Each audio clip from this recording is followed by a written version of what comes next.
This is from Matthew 17, verses 1 through 9, in the translation called The Message. 6 days later, 3 of them saw that glory. Jesus took Peter and the brothers James and John and led them up a high mountain. His appearance changed from the inside out, right before their eyes. Sunlight poured from his face. His clothes were filled with light. Then they realized that Moses and Elijah were also there in deep conversation with Jesus. Peter broke in, "Master, this is a great moment. What would you think if I built 3 memorials here on this mountain? One for you, one for Moses, and one for Elijah." And while he was going on like this, babbling, a light, radiant cloud enveloped them and surrounded them. And from deep inside the cloud, a voice. "This is my son, marked by my loved, focus of my delight. Listen to him." When the disciples heard it, they fell flat on their faces, scared to death. But Jesus never came over and touched them. "Do not be afraid," Jesus said. And when they opened their eyes and looked around, all they saw was Jesus, only Jesus. Coming down from the mountain, Jesus swore them to secrecy, saying, "Don't breathe a word of what you have seen. After the Son of Man is raised from the dead, you are free to talk." Friends, this is the word of God. Thanks be to God. So, that's quite the coming out story. Coming out in a way perhaps different than some of us as queer people and queer allies have, but it's still quite the coming out story. And what most people, when they call it the Transfiguration, they focus on this idea that Jesus changed in front of his beloved disciples. But did he change? Or did they just see and understand for the first time? Much like when we come out, it's not so much about us telling people about our change, it's letting people in on what we have always known about ourselves and what they just failed to see.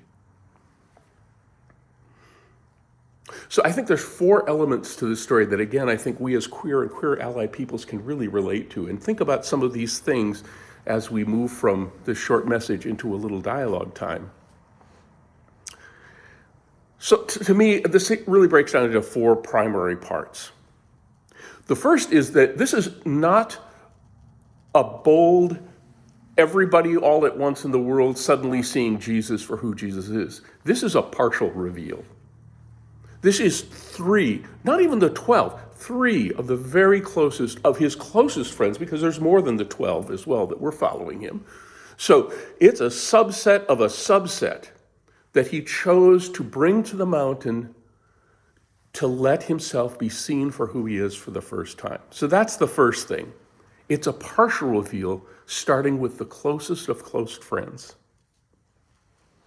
The second element in this story that is familiar to many of us is that when that happens, the friends get both surprised and sometimes a little fearful.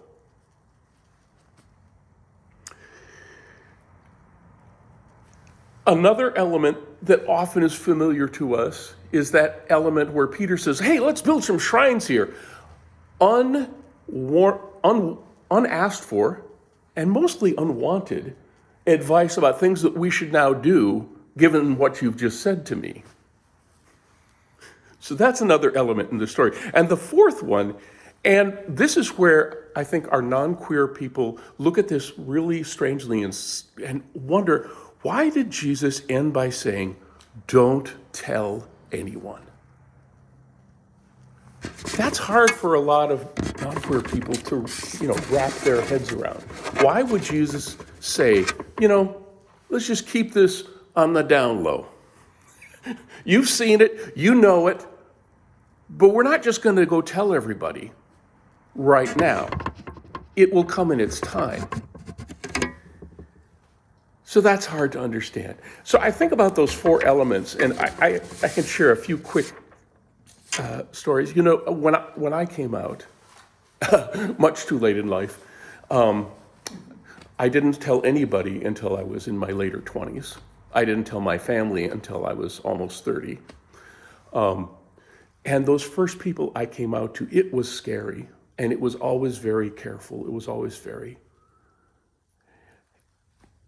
And so there's that. I really relate to that because of the fact that I had to be very careful. And my friends were careful with me.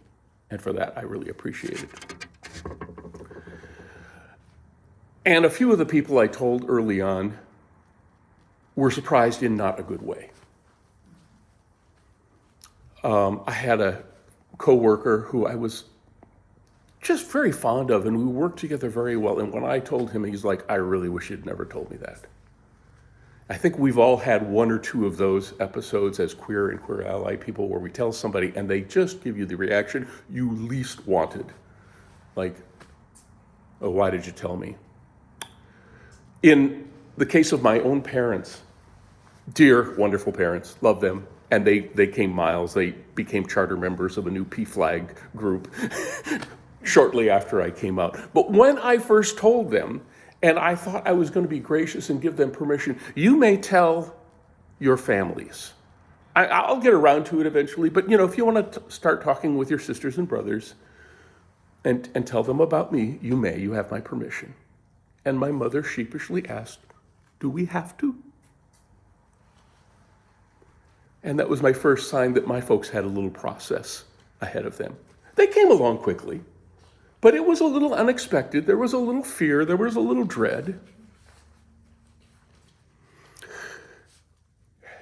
When it comes to unwanted suggestions, I remember when I got to that point, I was in my mid-30s. And I finally decided I'm just going to start making it more natural. I'm going to come out to more and more people. And I told another friend of mine. And then he was with me when I told yet another person, another coworker of ours. And my friend Paul, his name was also Paul, said to our mutual friend, be sure you don't tell anyone. And I said, Paul, I'm past it. And so thank you for caring about me. I know you're doing this out of care, but actually, no, we don't need to do. It's kind of like Peter with his little monuments that he wanted to erect. Jesus said, we don't need that. Thanks for the thought. I know you're coming from a healthy place, but it's not so necessary. But then that last part, don't tell anyone. Don't tell anyone. And this is where I want to shift from thinking just about ourselves to also about Jesus. Why do you suppose Jesus didn't want that thing broadcast? And again, remember, the way some people see the transfiguration is like a change in Jesus. My interpretation and others' interpretation is not so much a change as a revealing of self, an owning up to who you are and really sharing. But he did end with that. And that's the point I'm going to end on and invite us into dialogue. So if you have thoughts on that, especially, I'd love to hear some of your thoughts of why do you think Jesus did that? And in addition, in dialogue, if you want to talk about anything in your experience that is common